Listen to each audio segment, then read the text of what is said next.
Hello you lovely people and welcome. Today I'm taking a look at the Cerasim Mi-17 V5 for flight sim. So before we get into it, just a little bit of a brief on it.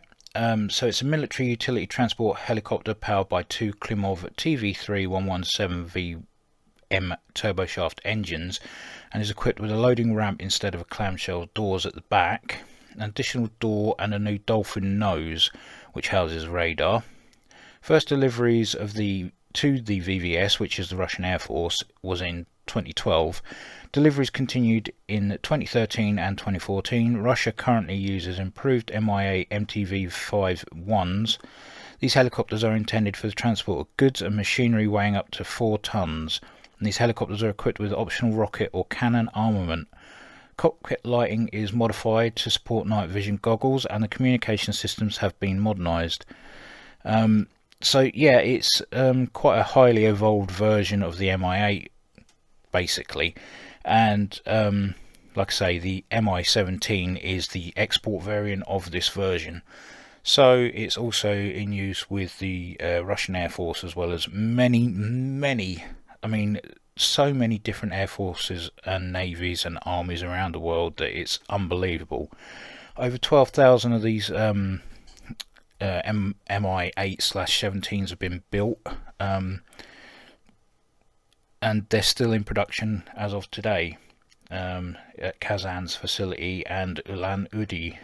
So yeah, it's continuously being improved and modernized, and yeah, still very much at the fore when it comes to everyday use in the armed forces. So there is one difference you can tell between the Mi-17 and the Mi-8. The Mi-17 tail rotor blade is on the port side, Mi-8 is on the starboard, for reasons I can't quite find any information on that or wrap my head around why that is the case, but there you go. So let's get into the liveries. So you get 3 versions of the helicopter.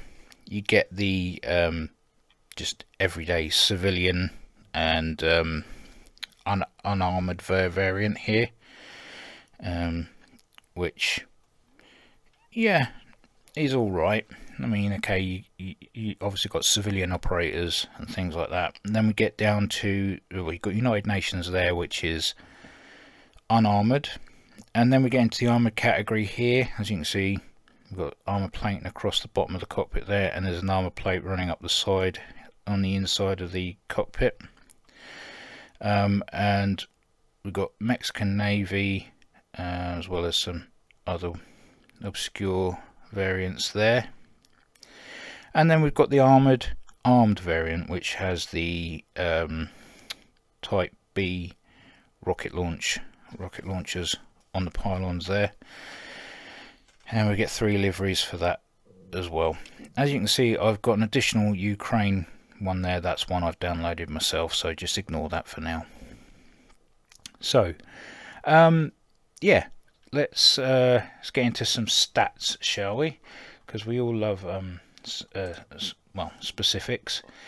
So it's a crew of 3, pilot, co-pilot, engineer, a capacity of 24 troops or 12 stretchers, 4,000 kilograms / 8,818 pounds of cargo internally, or 5,000 kilograms / 11,023 pounds externally slung. So pretty much in your medium lift category. This is with the stats I've got that I can find are with the Klimov VK 2500 PS03 turboshaft engines.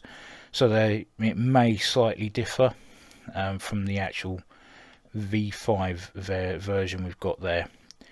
So the maximum speed is around 170 miles per hour or 150 knots. Cruise speed 160 miles per hour or 140 knots. Range 800 kilometers or 500 miles or 430 nautical miles. Service ceiling is 6,000 meters or 20,000 feet. The hover OGE, that's out of ground effect, maximum is 4,000 meters, 13,000 feet, and the rate of climb is 8 meters per second, or 1,600 feet per minute. So yeah, there we go. Some good stats there from a more powerful engine. The Klimov VK 2500 PS03 puts out around about 2,400 horsepower each for takeoff, and emergency rating of 2,700 horsepower. Right, I guess that's enough for numbers and for me chatting without doing anything. So let's jump into the cockpit. I will show you both cockpits for armoured and unarmoured. Not much, just the fact that you'll be able to look out the windows and stuff. So let's go with the United Nations, shall we? And we'll load that up. Now I've managed to actually start mid-range. I should have started on the commercial version. But we are looking at the armoured version. As you can see, the bottom windows there are covered by armour. We've got armour plate there in the window of the pilot and co-pilot side, so if we come the other side as well, you've got it there. Looking externally, I think the external model is fantastic. It's really detailed. Textures are nice. The weathering is superb, and yeah, I think it looks great. Cerasim have done very well on that. Certainly delivered a good looking helicopter, that's for sure. Now if we quickly jump to the commercial variant. Right, so here we have the commercial variant. As you can see, no armour plating at the bottom here or in the side windows there for the pilot and co-pilot. No pylons or anything, any loads either side either. So just have a quick look around, and like I say, they've done a fantastic external flight model. It doesn't matter which version you use, they all look great from the outside view. And like I say, there's the port side tail rotor that shows this is the Mi-17 and not the Mi-8. The Mi-8 having a starboard rotor, which again I still can't quite work that out. Now this is all well and good, as you'd expect for the price of this aircraft. You expect high quality. Unfortunately, when we jump into the cockpit, not so much. So you ready? 3, 2, 1. There we go. I'm not sure about you, but it feels like my eyeballs have been smeared with Vaseline. Doesn't seem quite so high res compared to the external model, unless you zoom right in and then you're okay. But if we're out in this sort of view here, looking around, the textures aren't great, as you can see. They just seem to be blurred out.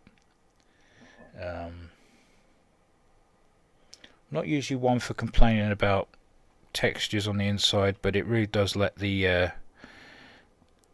aircraft down when you jump inside, because you expect the same quality inside as you do outside. Maybe that'll come in a future update, who knows. But for the moment, bit garish, but still usable. And be honest, you don't look at the fireplace when you're poking the fire, so it doesn't matter too much. As you can see, we come down to the left hand side here, we have a tablet, and this allows us to do quite a few things. So click that, put that, put the chocks on, and we can drop the ramp or take the ramp off entirely. So if I just do that quickly, and you can click the hoist control as well. So if we unfold the hoist and zoom back out and jump out, as you can see, it looks like a bonnet has been pulled up. So there you go, we have chocks down on the wheels there. The radome has been lifted, and you can see the small radar there. And we've got pitot covers on now, engine covers. The engine cowlings are open for maintenance. Yeah, so I mean, it's quite nice. The winch is unfolded, ready to be used. If we jump back in again, if we look up here, we also have an engine access panel here. And also, if we go back to hoist control and put down and jump outside, you can see the engine access panel has been opened. So if an engineer was to want to get into the engine intakes here, they would be able to. And you can see that the winch is down as well. Another thing to note is the length of the intakes for the engines. They differ slightly between the Mi-8 and the Mi-17, so that's another difference to look out for. If we go around the back, you'll see that I've taken off of the ramp. Okay, so we can actually see inside the compartment there. It has room for a small SUV type vehicle, I'm guessing, without the ramp, and with it, it may make it a little bit awkward to put something in there. You'd need the clamshell doors really if you wanted to carry something like that. A bit like the Czech variant, which is the Mi-171, with a lot of upgrades for their variant. They have the clamshell doors so that they can actually carry vehicles inside as well. So quite a few, and also the texturing inside the compartment here is, well, I'll show you.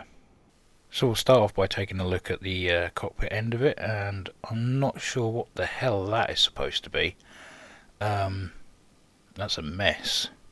As you can see, all the texturing on the wall, the seats, everything, it's all faded. Nothing looks sharp. Even the writing on the fuse board there looks awful. And let's have a look at that fire extinguisher down the end there.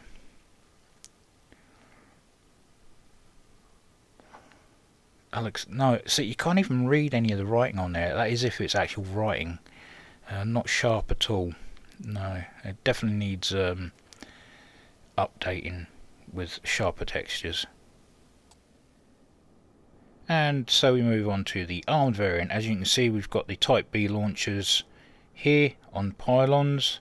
They can also carry fuel tanks amongst other stores, but this is all we have for this version. It's in the Russian VVS colours. It's nice to have native as well. I'm guessing this is to represent a V-5 version of the Mi-8, just to be included. And it looks very nice from the outside. Like I've mentioned with the other liveries, detailing, everything like that looks pretty spot on. But if we jump back into the cockpit, again it's let down by the texture resolution, really, sort of giving it a blurred, smeary kind of effect.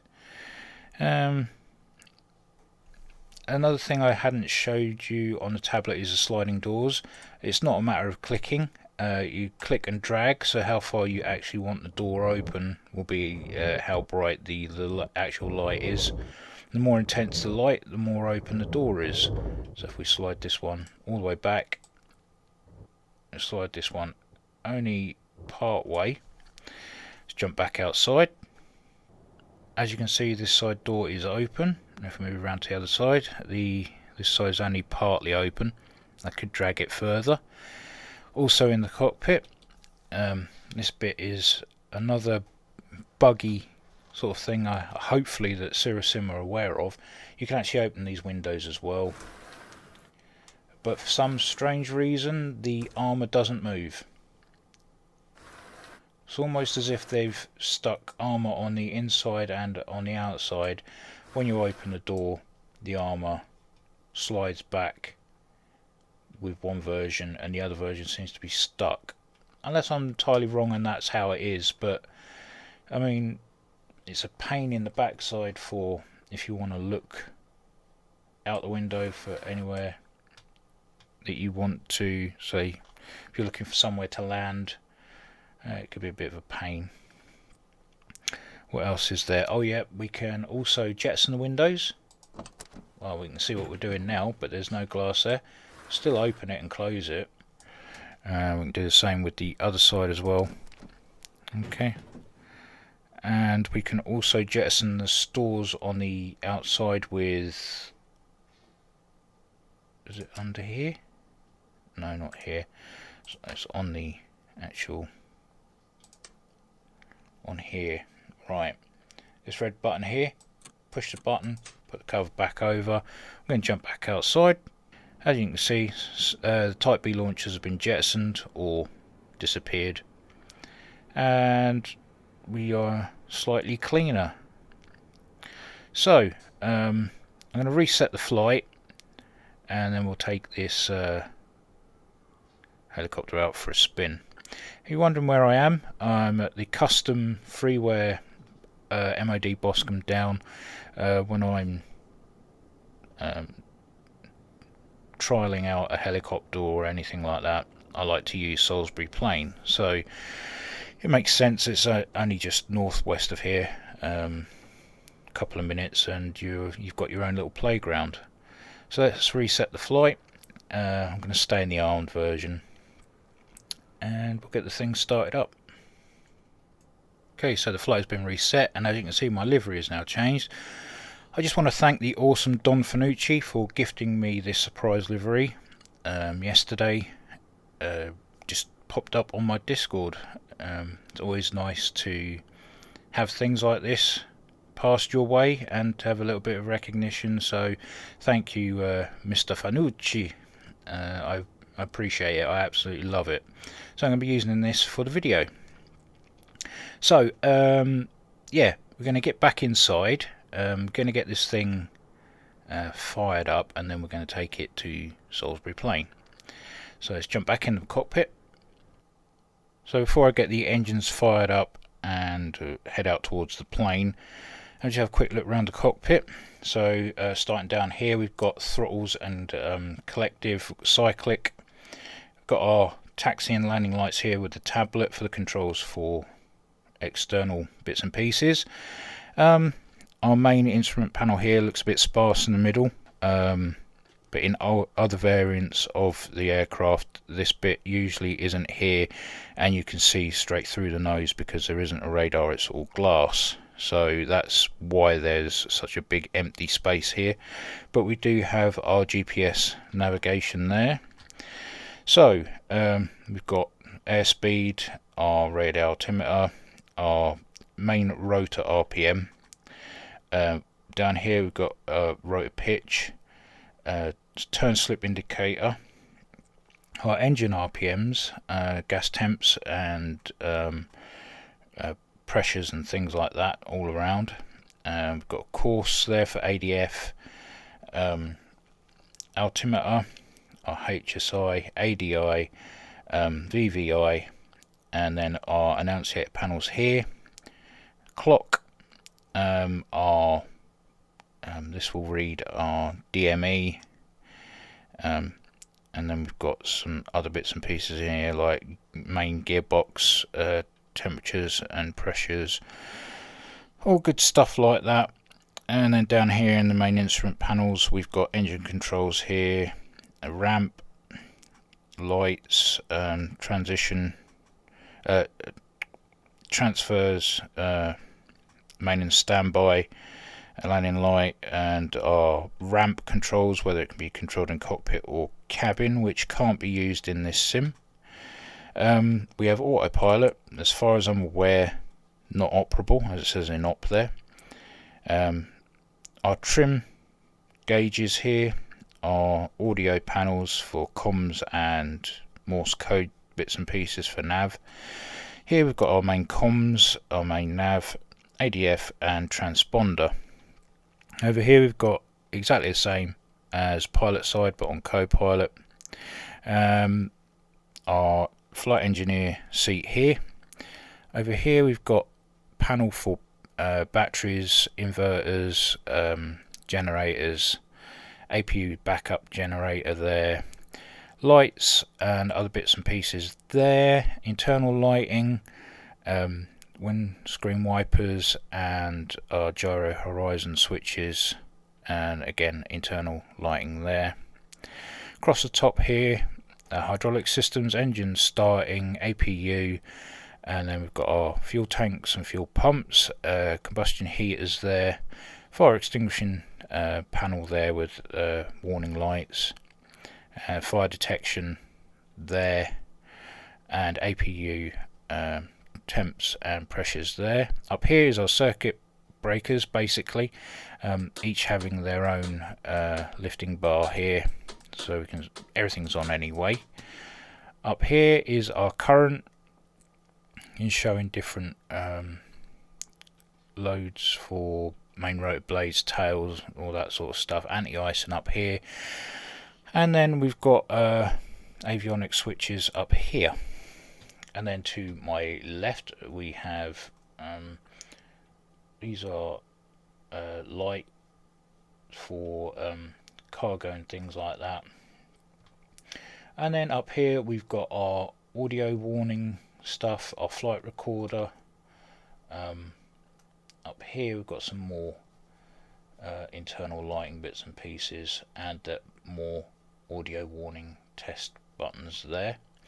And then up here I've got my own windscreen wipers, internal lights, and then voice warning switch, gyro horizon and erect switches, and we can switch our fans on and off here, so we've got a fan each, and then our pitch limit system. Whew. Right, there we go. Let's get this thing up and running. Right, so the helicopter is now living, breathing. We've got electrics, we've got hydraulics, we've got everything now. So, sorry if you wanted to see me start it up, but it's a bit long-winded. There'll be a separate tutorial for, well, demo. I don't like to call them tutorials. I don't like to tell you what to do. I like to show you what it can do, and you adapt it to your own style. So a startup demo will be made soon. Right, so if we look around, just a few things that I missed in the cockpit. We do have a sunshade. We left click twice, it'll end up on this window here. We right click twice, it will go back to where it came from. Okay, so fans are up and running. Nice little feature. Actually looks half decent, we'll give it that. And you can do the same with the co-pilots, where I believe that's back here somewhere. There we go, we've now got co-pilot fan going. We have dimmer switches for lights and such, but I'll show you a night view of the night lighting in here and externally. We can check the fire system. So if we rotate this knob here, we've got our annunciators here. They light up, do various things, so they're all working nicely. I've manually put the anti-icing on, just for reasons. Stick that back in neutral. Also looking around, if we open one of the windows, listen to the sounds.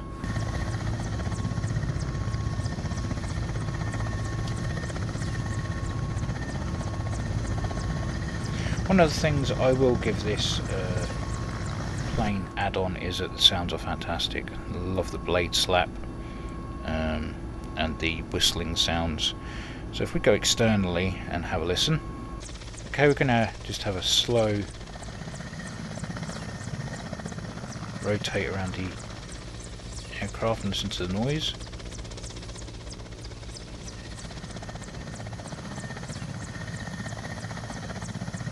I do like that, it sounds fantastic.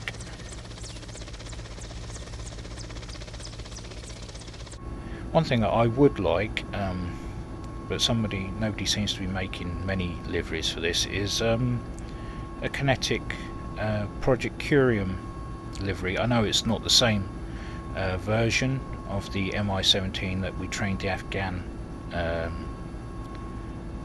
air crews on, but it would be nice to have that edition, just so that we've got a British variant to use. There were two that we gifted to the Afghan Air Force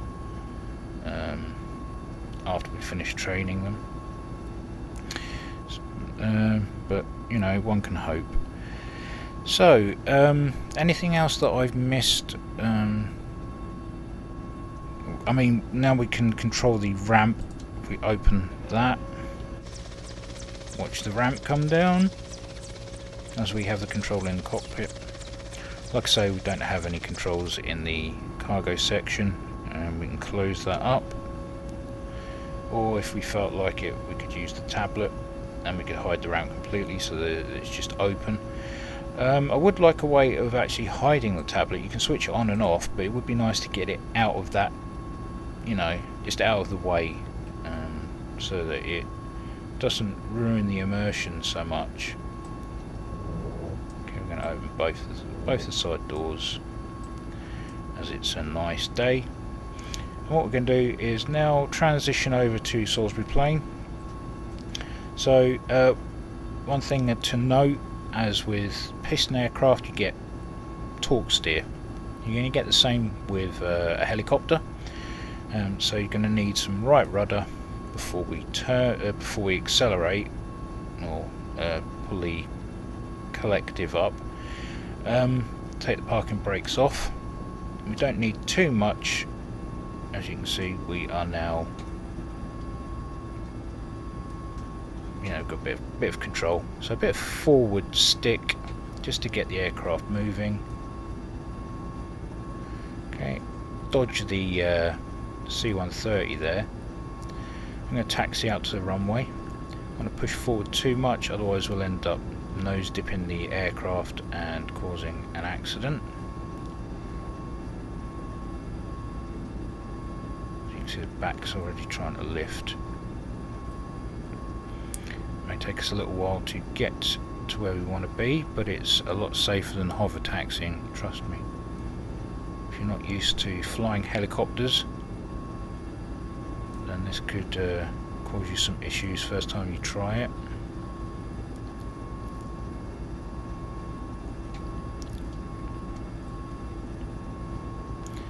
The ground handling's pretty good actually, to be fair. Brakes work pretty good. Be sure that you have a brake lever or brake pedals assigned.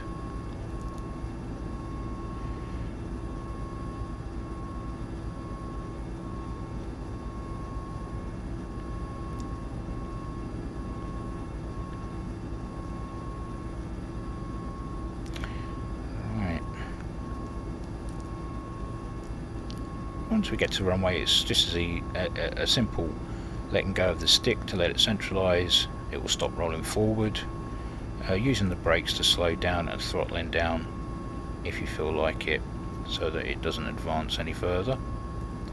And we go to the very end, or we can just cut it here. We don't need a full runway, obviously.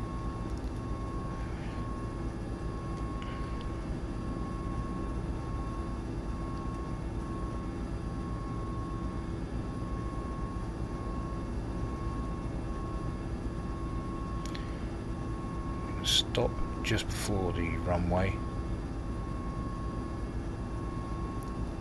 so I can get the landing lights on.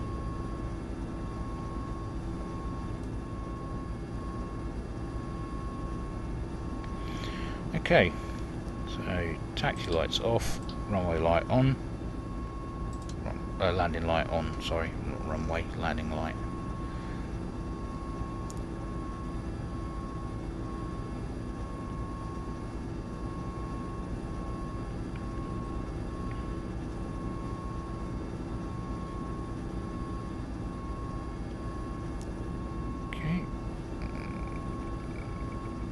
This is taxiway. Obviously don't know Boscombe as well as I thought it did. My apologies there. How embarrassing. runways here.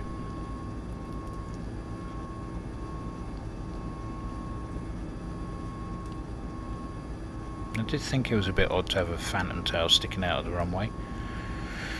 Right then, let's get lined up and get ready to go.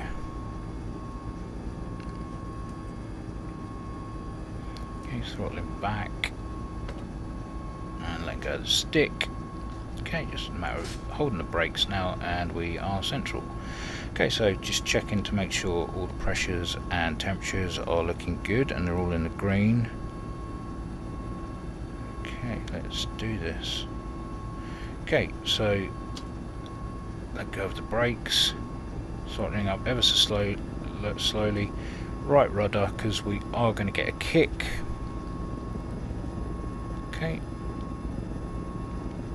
and just keep it there for a second. I'm going to keep it in the hover. Bit of a wrestling match here. Okay, and we'll advance the throttle a little bit more, so get it climbing, get it moving forward. Okay, once we get some speed up, you can let go of the rudder pedals and it will centralise. Okay, and I'm not even halfway throttle up and we are moving quite nicely. And we're not going to set the world alight with the speed, but you know, it's all good.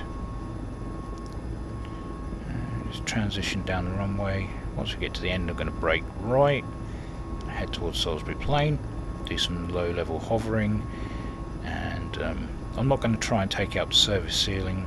I've already tried that.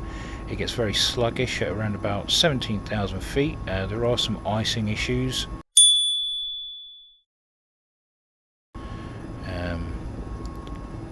But apart from that, it can climb if you want it to. It takes a while, as you could imagine.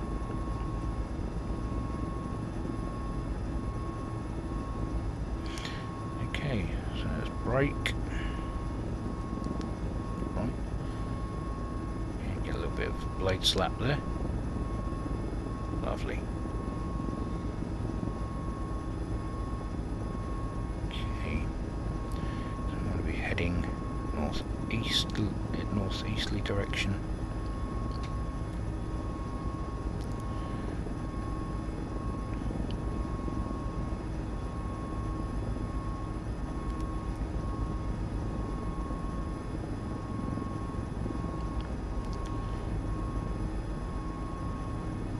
Okay, just missing the trees. Keep it low. Absolute joy to fly at treetop height, this thing. So much fun.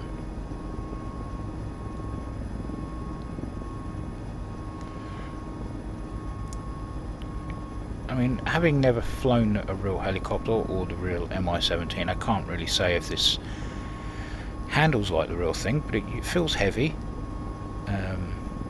The pitch authority is pretty good, and roll authority, yeah, not too bad. Not over the top, not too sluggish, so get some pretty good manoeuvres out of it. As long as you're not going stupid with it, you should be okay. Handle it with care and you'll get good service out of it. Okay, looks like we're not too far away. Wow, that's the flattest village I've ever seen. Looks like a puzzle.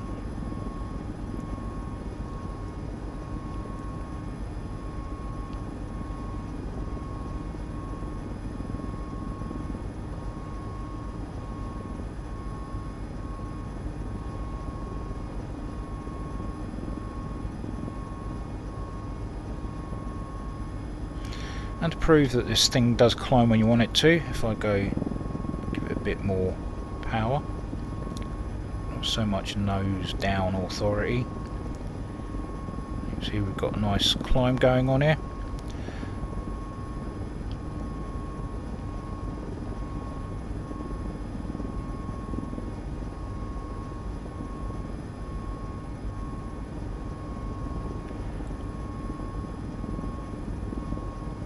5,000 feet. 500 feet, sorry. 5,000, Jesus. That'd be one hell of a helicopter.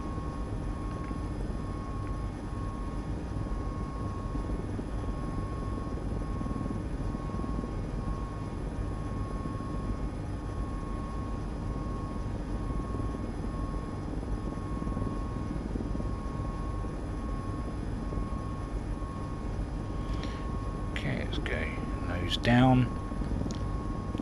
Sort of back slightly.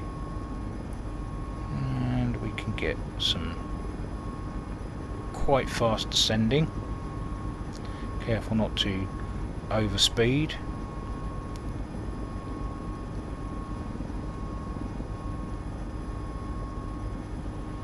Oh man, this thing is so fun.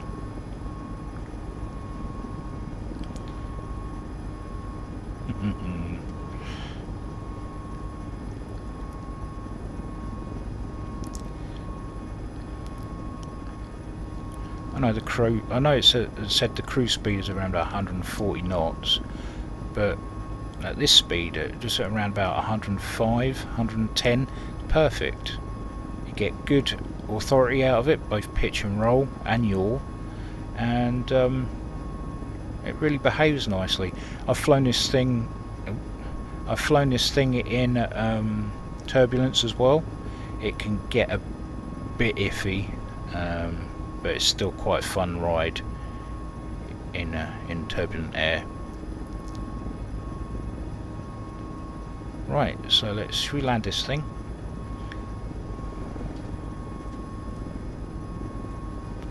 Let's kill the speed. Generator number 1 failed.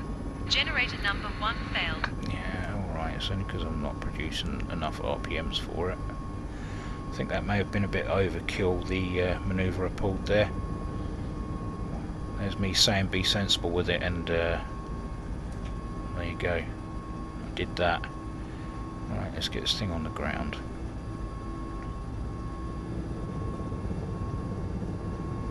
Okay, so we're going to need a boot full of right rudder again, otherwise it will want to swing to the left. Okay, I'm just going to drop it down nicely. Here. Okay. Open the ramp. Let the troops out.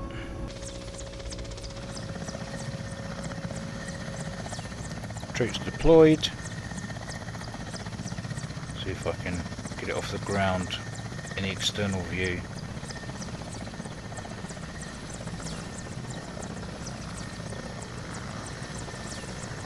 That beautiful, and get back inside.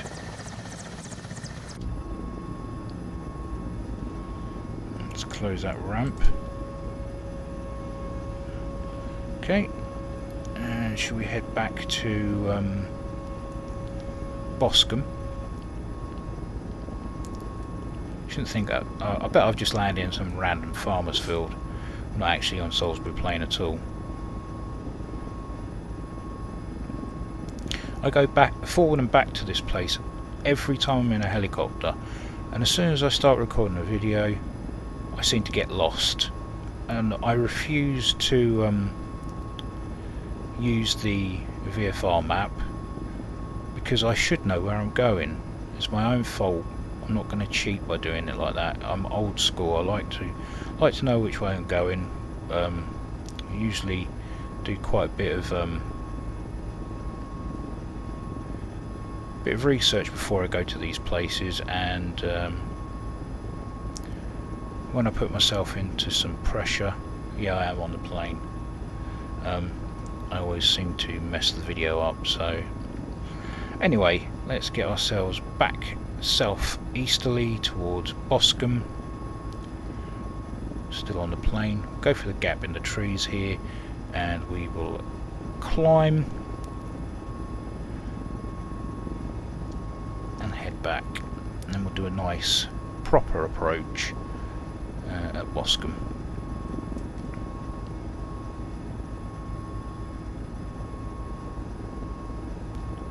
My biting off more than I can chew here. Oh no, that was alright. Yeah, this is Salisbury Plain. I did get it right. Okay.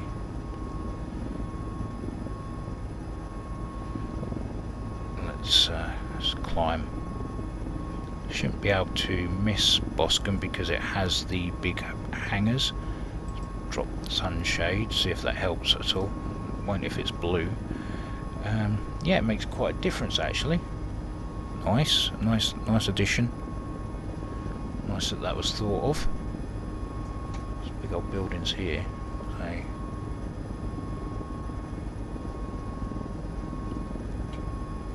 Yeah, EGDM. It's over this way. I don't want to end up at Middle Wallop.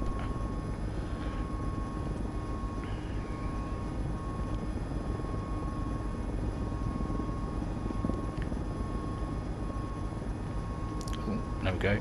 Hear a bit of turbulence there.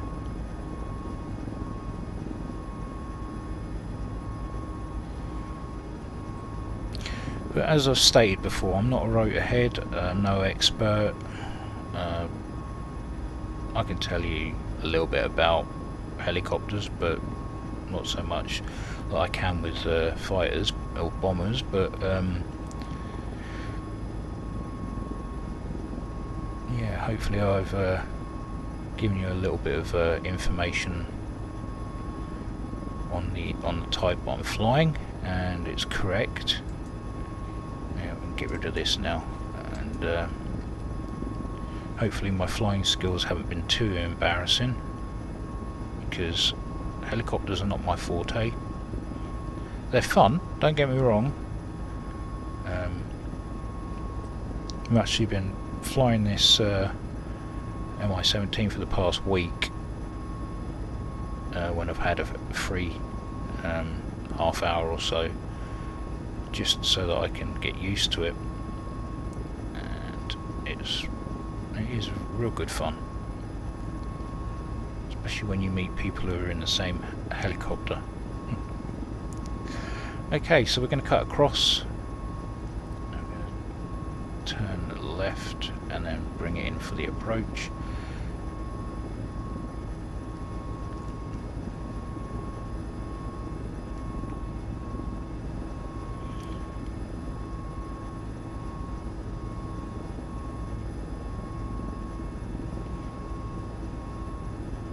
But like every helicopter I've flown on here so far, as soon as you get to a low RPM situation or low speed handling, there's a lot of torque steer, and some people don't like that. They accuse the developers of creating an awful product, when in actual fact that is possibly one of the real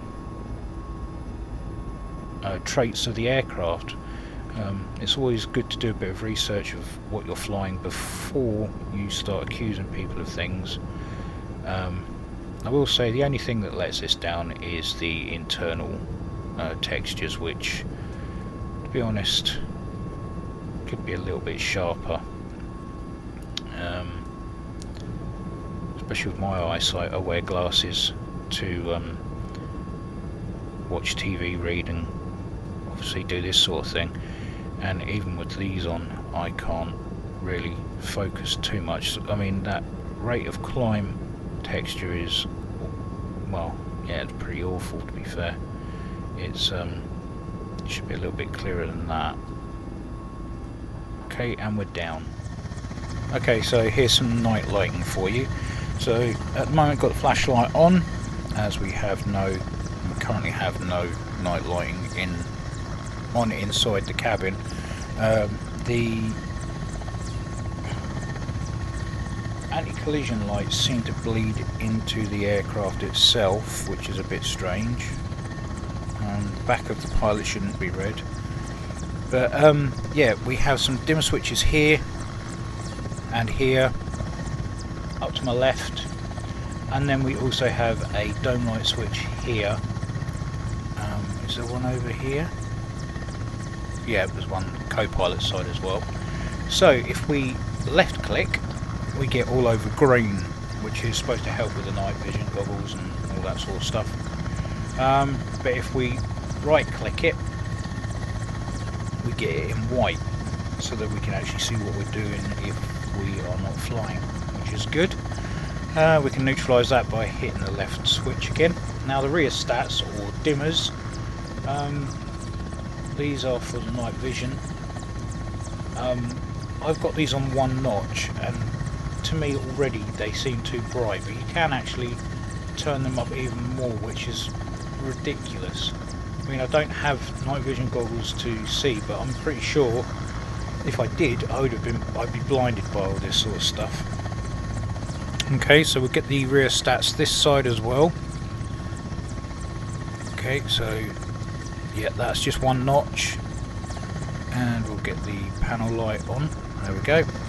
And then we've got 2 here. There's the engineer's panel, and that does the central panel down here. The only place that really doesn't get any light is down here by the collective, the rotor brake, cyclic, that sort of area. Not that you really need it, you should know what you put, what buttons you push and stuff. So yeah, there you go, you have night vision, and this is on the lowest setting of them all, and to me that just seems overkill, too bright. If we go outside, hold on, let's get the dome light on for this, because get the taxi light on, going to get the landing light on, that landing light on, make sure the nav lights are in bright. We have formation lights, we have blade tip lights, which I'm going to switch on, cabin lights for the back. Okay, so we jump outside now and we can have a look at the external part of it. Okay, so I've opened the side doors and the ramp. You can see the blade tip lights are spinning round. We've got both our landing lights down here. Taxi light, bright nav lights there. As we go around, you can see you've got a cabin light. I mean, from a distance, those textures inside look pretty good, but it's just when you get up close, like what we would call a 100-yard stunner. And there you go, you've got cabin lights in the back there, and we've got our anti-collisions underneath and on top of the boom there. So yeah, quite nice array of lights there, very pretty. Do like those blade lights, they're very different to what I'm used to on Western aircraft, where it's basically slime lights on the tips. Shut all the doors now. Okay, and the ramp. And we'll close that and that. Shut that down. Right then, so that's night lighting. So, summary. Okay, so let's start with the price. It's $29.99 in US dollars, around about £24 in pounds sterling. So, a bit more of the pricier end of things. For the price, I would expect the textures on the inside to be a little bit better.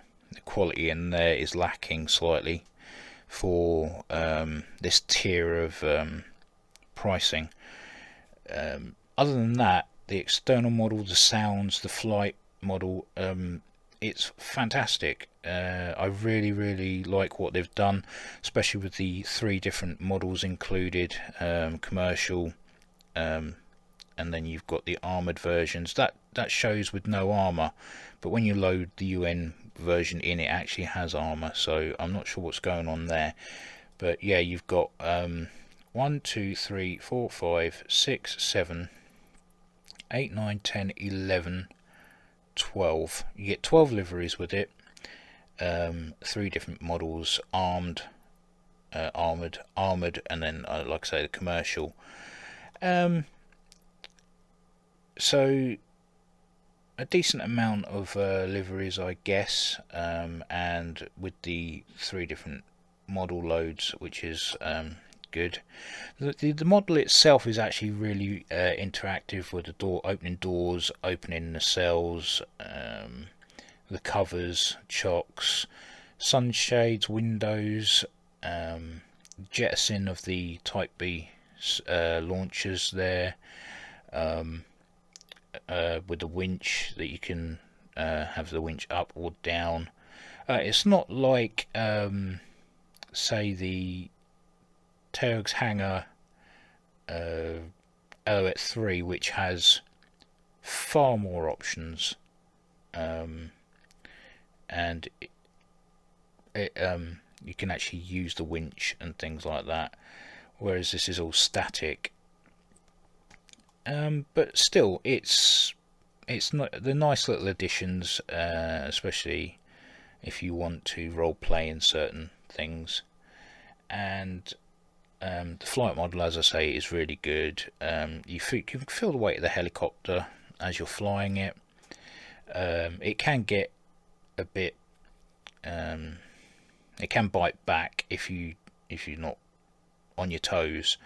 So you need to really practice with this sort of aircraft. I mean, with the Mi-8 in DCS that I have, that also has the same trait with the kicking left, with the torque steer and things like that.